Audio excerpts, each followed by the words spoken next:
evening, folks. This is the Brian Clarke Radio Show. I am Brian Clarke, your host for the night, and we have a special guest with a very important person. He claims to be a former Illuminati member. He's also a former Council on 13 member and a high-ranking 33rd degree Freemason. Due to confidentiality reasons, obviously here, we're going to refer to him as Mr. X. So, Mr. X, welcome to the Brian Clarke Radio Show. It's great to be here. Thanks for having me. Our pleasure. Thanks for agreeing to come on here. We had a private conversation, and, folks, this is some truly very important stuff that we're going to go over here. But let's just get to the basics, the origins. Just tell us a little bit about yourself, Mr. X. Sure thing. I come from a prominent royal family in Italy. We were based controlling most of the oil industry for over 100 years now. My family is very prominent in banking throughout Italy, and that's basically where I got started into this. I was basically born into it, and it followed from there. So, exactly why come forward today? Why are you here to share your story with the rest of the world? Well, I feel now the time. I see the plans unfolding of the group that I was affiliated with, and a certain light went off inside of me when I found the Lord, and I decided I could not work for evil anymore, that I had a purpose, and I had to share this information with the people before these plans unfold. So how long have you been out now and working for the light? 8 years. Well, why don't you tell us a little bit about your Freemasonry experience? You said you're 33rd degree Freemason? I am. It first started when I was a teenager. I was inducted into a sort of witch-like cult where we would do occult rituals and cast spells on people and basically sorcery. And from there I was introduced to the Freemasonry family, which in order to be a High Mason you have to be a witch. That's one of the rules. And when you get to a certain level, it involves certain sacrifice rituals and blood drinking that I had to partake in order to achieve this status. Blood drinking, that is some truly strange stuff indeed. Why drink the blood? What's the what's the motive behind that? Well, it's thought blood is a high source of energy, and when you consume this, you get a part of the spirit of the being, and you do with it as you will. For instance, if you eat a certain food for your body to heal you, this does the same thing, where you cast an evil spell and the drinking of the blood, and it resonates in your body with the spirit, and it basically consumes your body and becomes part of you. Wow. So I guess that's where the stories of the vampires actually come from. They're probably actually passed down from those who were doing these rituals. Absolutely, you got it. I mean, you can trace this back for thousands of years. Even the ancients did it. It's a way of, absolutely becoming powerful. Right, the stories of, the vampires feeding on the blood of the innocent. That's right, the virgins. I mean, it all goes back to the same source we're talking about. Now, this brings, it's a good segue to the next point. I want to talk to you about John Todd. John Todd, I am familiar with John Todd. You think what he's saying is credible? Absolutely. I knew John Todd personally back in the 70s.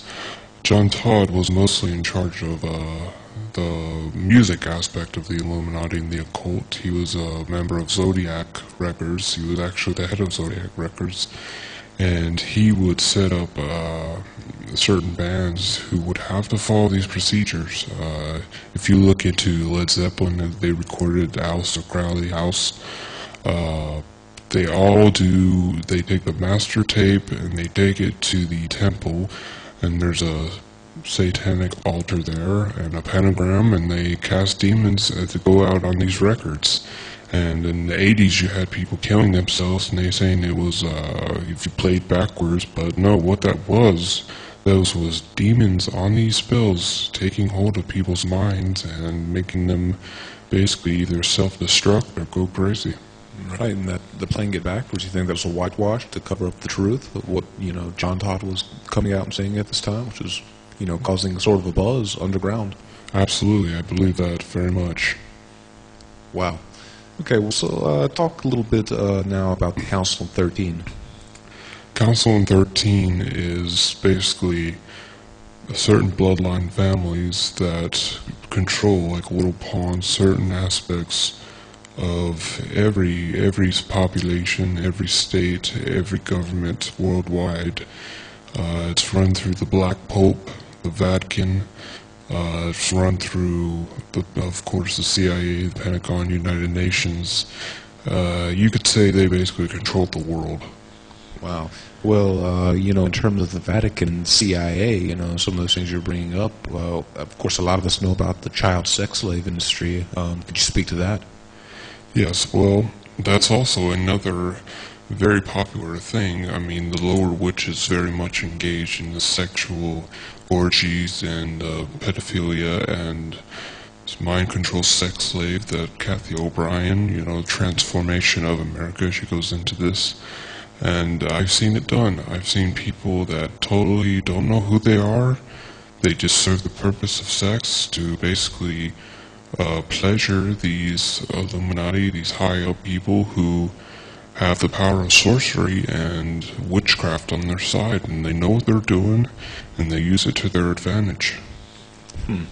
So the Aleister Crowley book, Magic, that was probably, a lot of these people, that Barbara Bush is, a relative to Aleister Crowley, and like you were saying with Led Zeppelin, a big Jimmy Page actually, bought his house, and that's where he resided at for some time.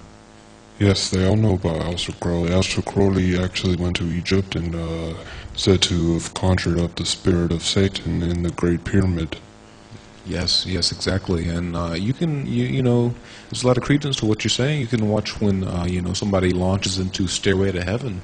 When they start, when Jimmy Page goes into a solo, you can see them all flashing the sign in the crowd. They all do it. I mean, it's like a mass hypnosis. And I've talked to several people in the music industry, and they say with their minds, not so much with their music, but with their minds and their music, they would work the crowds, and the crowds would do whatever they wanted. Wow.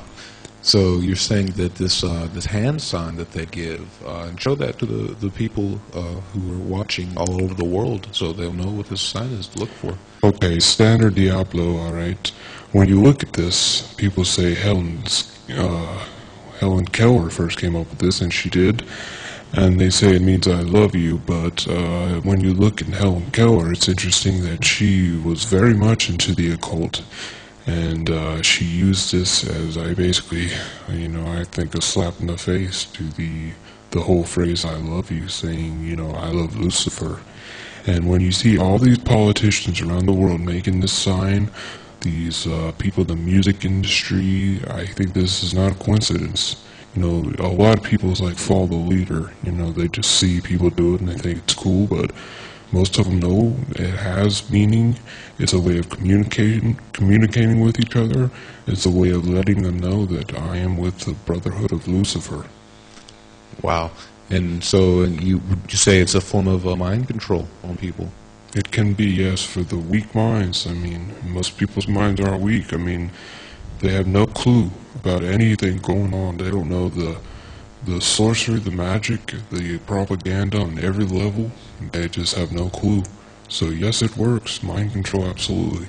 Yeah, that's funny because we were actually analyzing a clip earlier. It was, and people can go into YouTube, type this in. It's Joe Rogan and Carlos Mencia, where Joe Rogan's confronting Carlos Mencia. Now watch, 5 minutes or so into this video when Carlos Mencia is getting on edge and getting pushed back into a corner. He starts throwing up this sign to the crowd, and it's blatant. That's what he's doing. So, there's definitely, again, there's a credence on that. People go search that, look it up, see for yourself. I've actually seen that video, and you'll notice that the other comics do it on stage. Right, the Ari Schaffer? That's right, he does it at the beginning of that skit. Carlos does it again when he makes a reference to the stupid people. You know, right, he flashes it up by his head. Absolutely, these people know. Yes, we've seen Bill Maher. We've analyzed those clips of Bill Maher doing it when he's talking with Michael Vick, and and people can look that up too. It's all there. It's all right in front of your eyes for you to see. When you see these people that I was involved, okay, I met with them every day. I was with these people. They control everything, okay. And if they don't want you on TV, you're not getting on TV. If they don't want you, if you don't fit their agenda, their role in society, you will not be prominent. Hold that thought, Mr. X. We'll be right back after this break.